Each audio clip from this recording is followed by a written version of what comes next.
తెలంగాణలో చికెన్ షాపులు మూతపడ్డాయి. పౌల్ట్రీ కంపెనీలు తమకిచ్చే లాభాల వాటాను తగ్గించడాన్ని నిరసిస్తూ బంద్లో పాల్గొన్నట్లు Telangana chicken shop owners association ప్రకటించింది. ఈ నిరవధిక సమ్మెలో తెలంగాణలోని దాదాపు 1,00,000 వరకు రీటైల్ షాపుల నిర్వాహకులు పాల్గొంటున్నారు. పౌల్ట్రీ కంపెనీల గుత్తాధిపత్యంతో ఇష్టారాజ్యంగా చికెన్ రేట్లు పెంచుతున్నారని Telangana chicken shop owners association ఆరోపించింది.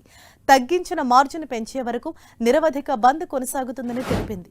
చికెన్ ప్రియులు తమ బంద్కు సహకరించాలని Telangana chicken shop owners association విజ్ఞప్తి చేసింది.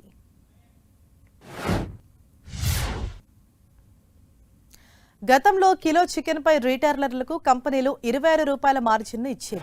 ప్రస్తుతం ఆ లాభాన్ని కంపెనీలు కిలోకు 16 రూపాయలకు తగ్గించారని Telangana chicken shop owners association ఆందోళన వ్యక్తం చేసింది.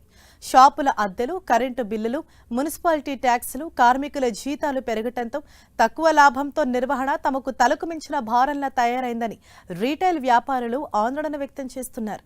రీటైల్ వ్యాపారులకు ఇచ్చే కమిషన్ను కనీసం 30 రూపాయలకు పెంచాలని Telangana chicken shop owners association demand చేస్తోంది. ఈ సమ్మెతో రాష్ట్ర వ్యాప్తంగా చికెన్ విక్రయాలతో పాటు అనుబంధ రంగాలపై తీవ్ర ప్రభావం పడనుందని ఇండస్ట్రీ ఎక్స్పర్ట్స్ అభిప్రాయపడుతున్నారు. గత 6 నెలల నుండి మాకు చికెన్ షాపు రిటైల్ సంస్థకు మార్జిన్ తగ్గడం జరిగింది.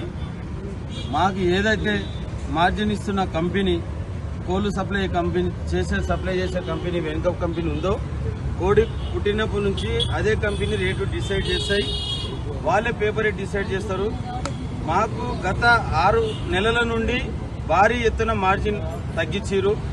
నిరసనగా 1వ తారీఖు నుంచి తెలంగాణ మొత్తం అన్ని డిస్ట్రిక్టుల సమన్వయం చేసుకొని బంద్కు పిలుపునియడం జరిగింది. మా మార్జిన్ మాకు వచ్చే వరకు ఏడ కూడా ఒక్క షాప్ కూడా తెరవకుండా నిరవధిక బంద్కు పిలుపునియడం జరిగింది.